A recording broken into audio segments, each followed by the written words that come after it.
So where is it? I can't see it. It's 136. 136. Yeah. Okay.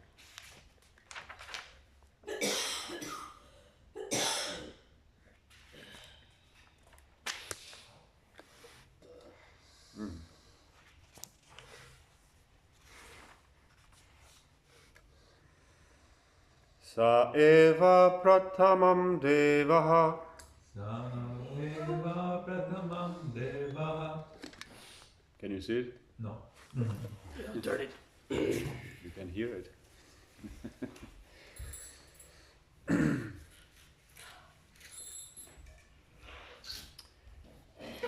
Sa eva prathamam devaha. Eva prathamam devaha. Kaumaram sargam asritaha. Kumaram sargam asritaha. Kaumaram sargam asritaha. Kumaram sargam asritaha. Chachara dushcharam brahma. Chachara dushcharam brahma. Chachara dushcharam brahma. Chachara dushcharam brahma. Brahmacharyam akhanditam. Brahmacharyam akhanditam. Brahmacharyam akhanditam. Brahmacharyam akhanditam. Sa eva prathamam devaha. Eva prathamam devaha. Kaumaram sargam asritaha. Kumaram sargam asritaha. Chachara dushcharam brahma. Chachara dushcharam brahma. Brahmacharyam akhanditam. Brahmacharyam akhanditam. Next. Sa eva prathamam devaha. Sa eva prathamam devaha. Kumaram sargam ashritaha. Kaumaram sargam asritaha. Chachara dushkaram brahma. Chachara dushcharam brahma. Brahmacharyam akanditam. Brahmacharyam akhanditam.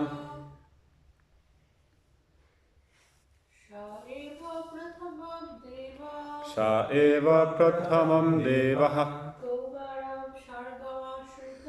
Kaumaram sargam asritaha. Chachara dushcharam brahma. Brahmacharyam akhanditam. Saha. Saha. That. That. Eva. Eva. Certainly. Certainly. Prathamam. Prathamam. First. First. Devaha. Devaha. Supreme Lord. Supreme Lord. Kaumaram. Kaumaram. Named the Kumaras. Named Kumaras. Unmarried. Unmarried. Sargam. Sargam. Creation. Creation. Asritaha. Asritaha. Under. Under. Chachara. Chanchara. Performed. Performed. Dushcharam. Dushcharam. Very difficult to do. Very difficult to do. Brahma. Brahma. In the order of Brahman. In the order of Brahman. Brahmacharyam. Brahmacharyam. Under discipline. Under discipline. To realize the Absolute. To realize the Absolute. Brahman. Brahman. Akhanditam. Akhanditam. Unbroken. Unbroken. First of all, in the beginning of creation, there were the 4 unmarried sons of Brahma, the Kumaras, who, being situated in a vow of celibacy, underwent severe austerities for realization of the Absolute Truth. Purport: the creation of the material world is effected, maintained, and then again annihilated at certain intervals. So there are different names of the creations in terms of the particular types of Brahma, the father of the living beings in the creation. The Kumaras are, as above mentioned, appeared in the Kaumara creation of the material world and to teach us the process of Brahman realization they underwent a severe type of disciplinary action as bachelors. These Kumaras are empowered incarnations, and before executing the severe type of disciplinary actions, all of them became qualified brahmanas. This example suggests that one must first acquire the qualifications of a brahmana, not simply by birth, but also by quality, and then one can undergo the process of Brahman realization. Can I just disturb you for one small thing? First I will speak, then you can disturb me. That's usually how it works. Not about this. Ekadashi is age 17. Yeah, you can talk about that later. Okay. So, here it says that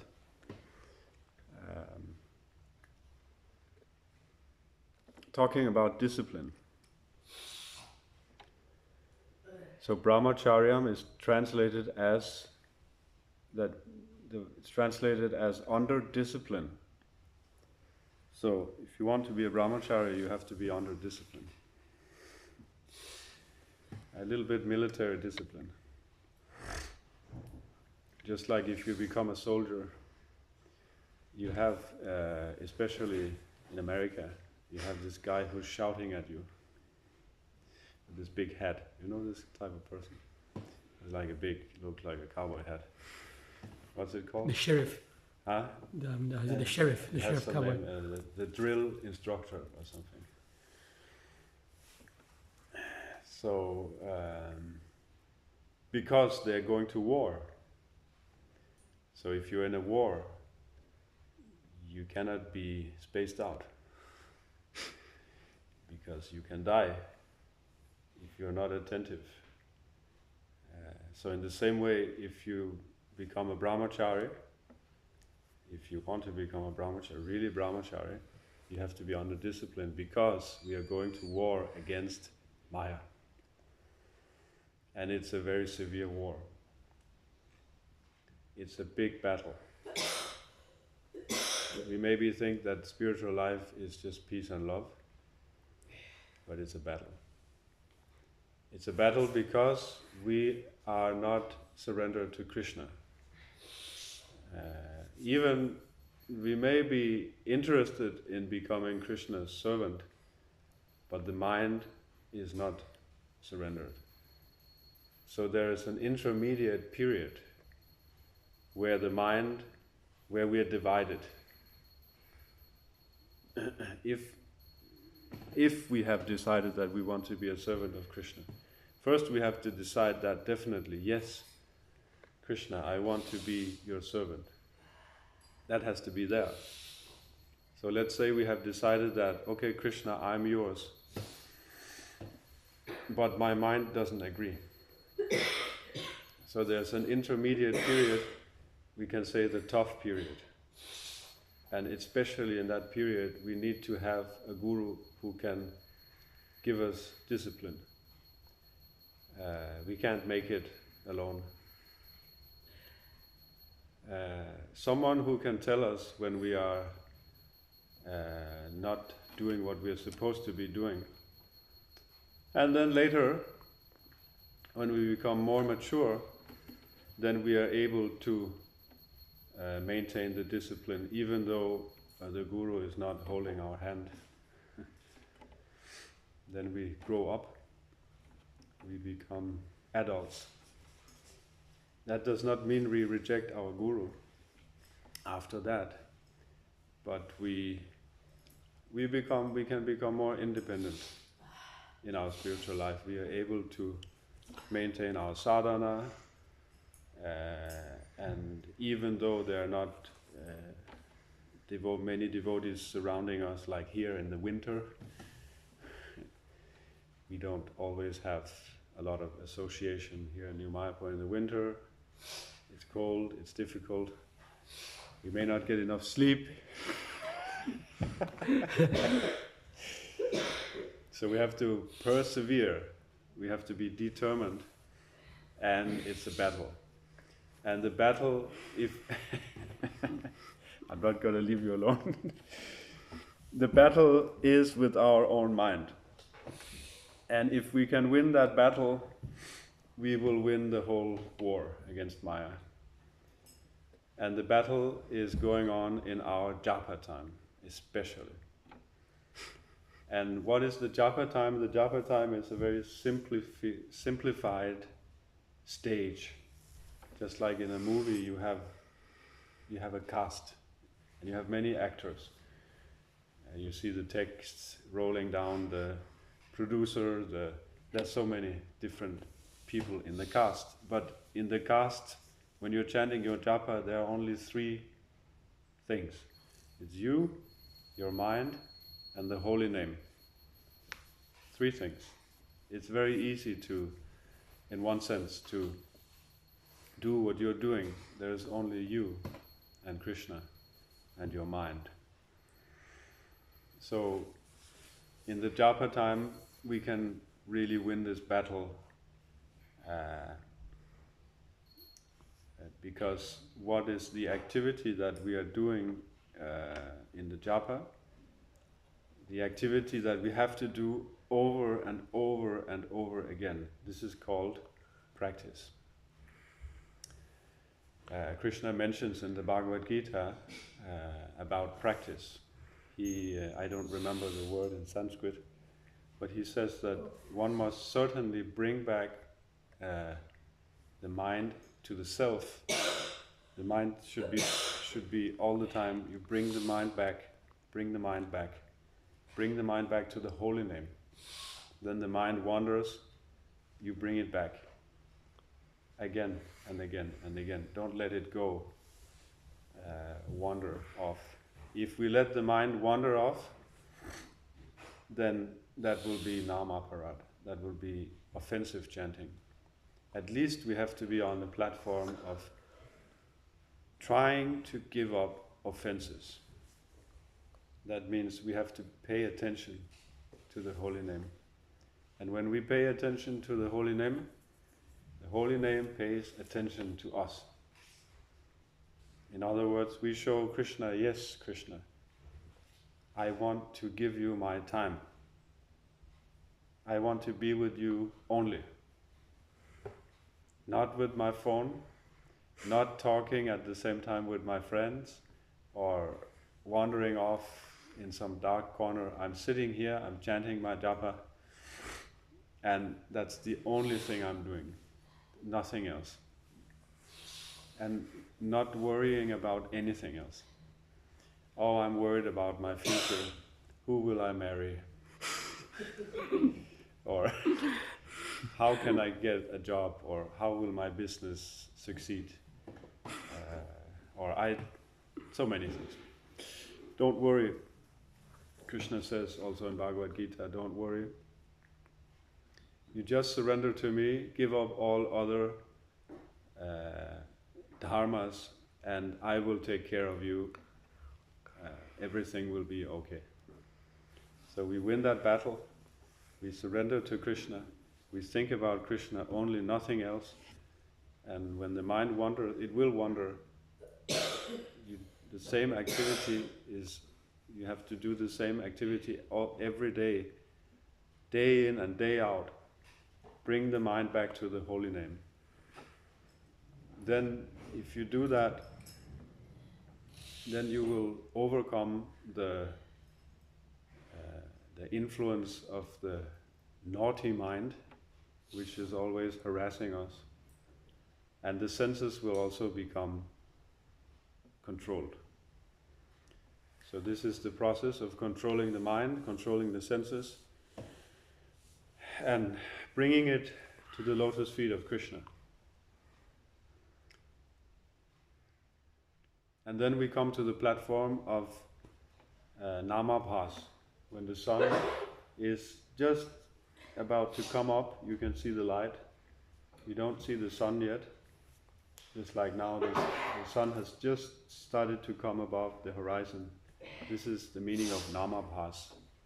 It means projection of light into darkness. So Krishna is the light, and our life, we are living in darkness.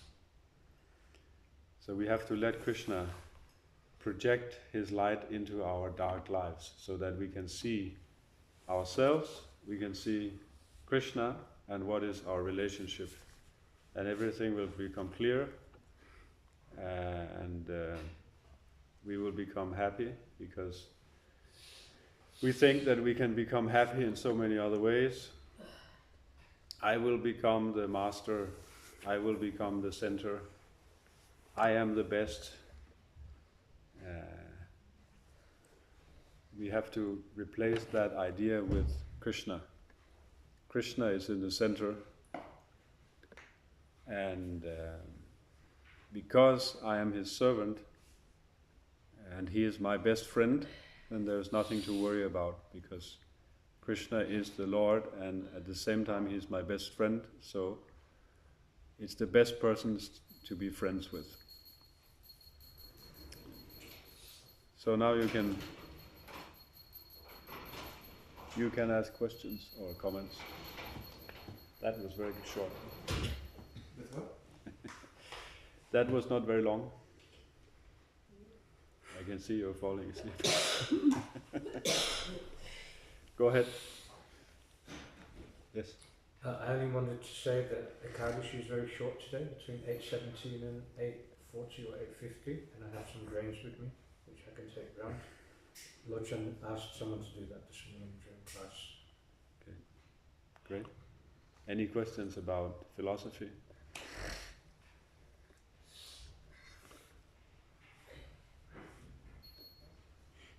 Come on.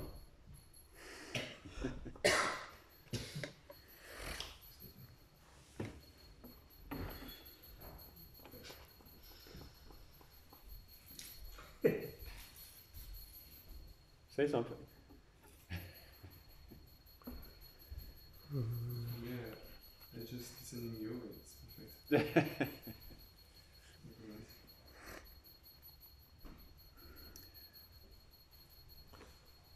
Yeah, disciple means discipline. That's what the word disciple is. And in Sanskrit, the same word is there. Sisha, Shisha, Shishasteham Shadhimam Prapanam. Arjuna says in Bhagavad Gita, I am now your disciple, Shisha. And what is the word Shiksha? What does it mean? Yeah, the Shiksha is the one who gives you instructions. Shiksha, yes. It means instructions, but it means also discipline. Yeah, this Shishya and Shiksha. So we need discipline. Discipline, sometimes people think discipline, this is too strict. We shouldn't be so strict. It's too much, you know. But without discipline, we cannot do anything in our lives, actually. Discipline means that we postpone sense gratification. This is one definition of discipline. You work, you perform some kind of work which is austerity, and you have to postpone the sense gratification. Otherwise you're just on the platform of animals. They cannot postpone sense gratification. We have a little hare at home, un petit lièvre we have in the house. He is living in the house. So he cannot postpone his sense gratification. He can if he's forced. But generally animals, if you put food in front of them, they eat it. So human beings, they're able to, you don't go into a restaurant and it starts grabbing food. You have to pay. So, anything you want to do as a human being, you need to be able to postpone sense gratification.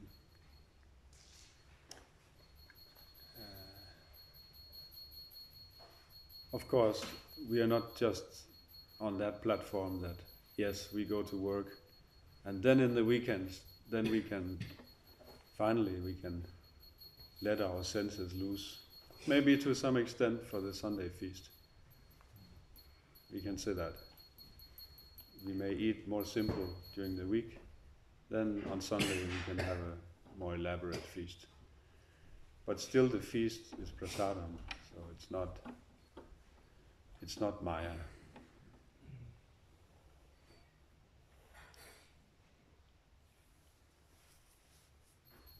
So, if you don't have any comments, we will just move on. Jyoti? Yes. Any comments? You didn't hear the class. Rasikananda, Sorry, I came late. where's your discipline? It's weekend.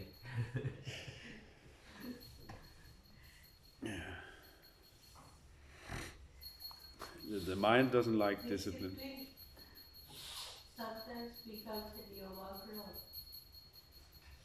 How to Yeah, not become like, not keep a distinction between discipline and your background.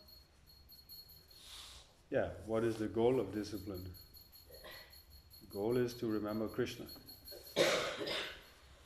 So if you have so many rules that you forget Krishna, this is niyamagraha. And if you have too little rules that you will also forget Krishna, this is also niyamagraha. So what do you have to do? You have to come to the mode of goodness. You have to come to the middle way, where you have rules, but not too many. If you have so many rules that you cannot follow, what is the point? Like someone made some rules, let's say someone made some rules, it may not have been Prabhupada even, somebody else. Because sometimes Prabhupada established some rules, some standard things to follow, but then somebody comes along and stacks up more rules, thinking that the more rules, the more you are advanced. Right? We can see that in ISKCON also. That doesn't mean advancement, that the more rules or the more complications, that you don't know where to put your next step. Should I step with my right foot or my left foot? You become paralyzed if there are too many rules. Right? Like in the French government. Sometimes you can't do anything in France because there's so many rules. I want to paint my garden gate in Veuille. I have to sign 5-6 papers. Yeah. You have to send in 5-6 papers. And you can only paint in 2 colors. Like that. Many rules. Wouldn't work in India. In India, it's not like that. Because the castle, you live opposite the castle? Yeah. Yeah. Standards. Classic. Classic. Discipline is also to maintain standards sometimes, no? Yeah, discipline is important. Or rules. The different types of discipline. The discipline of the discipline etiquette also. Vaishnava etiquette, that's another discipline you have to maintain. That's a big topic. Yes. Indians have it in the blood more than we do. Even you're like second generation or third generation. Second, even in this generation you have more of this etiquette. Etiquette means hierarchy, actually. Sometimes we Westerners think that Indians, they are like over polite, right? What? Over polite, very very polite. Like we sometimes feel it's too much. Maybe That we cannot understand this over politeness. We think there's some type of maybe motivation, but it's the etiquette. It's very good. We have the opposite in the West. We are very, even if you compare like Danish people and French people have more politesse. We don't have so much, which is not a bad thing, to be polite, to say thank you, to say sir, to say vous. We don't have vous in Danish. It's finished. Kali Yuga has more degradation in Denmark. But it's good to maintain some etiquette, some respect. The discipline of maintaining respect is nowadays the respect is gone, right? There's no respect. Of course, the discipline of etiquette depends on the superior person also. If you are all the time bowing down every time you see the person, and the person maybe he gets annoyed. I remember my guru, he got a little bit irritated that I was bowing down every time he came back into the room. Even when I met him in the bathroom, I was taking prasadam, then I started bowing down while I was eating. Then he said, okay, you have to respect prasadam now. Or don't bow down when you see me in the bathroom. Like that.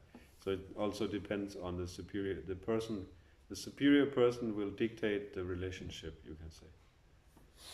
So that if he opens up the relationship that you can become more friendly, then this is also a type of etiquette. If he dictates that you have to become, that it has to be a little more formal, then you follow that.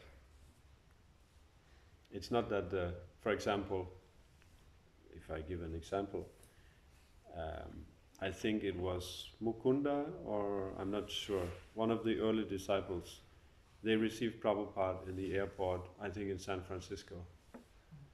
And he just came up to Prabhupada and he took the initiative to give Prabhupada a hug.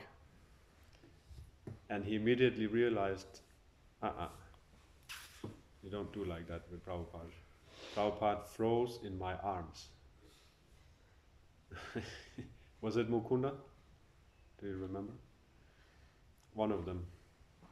And he realized that if you want a hug from Prabhupada, he has to give you. The mercy goes from up and to down. Like that. So, if a senior devotee gives you a hug, it's okay. Then you can hug back.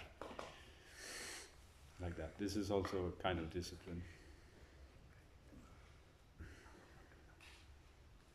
So any more? Can you read the translation? Yeah. First of all, in the beginning of creation, there were the four Kumaras, the four unmarried sons of Brahma, the Kumaras, who being situated in a vow of celibacy underwent severe austerities for realization of the absolute truth.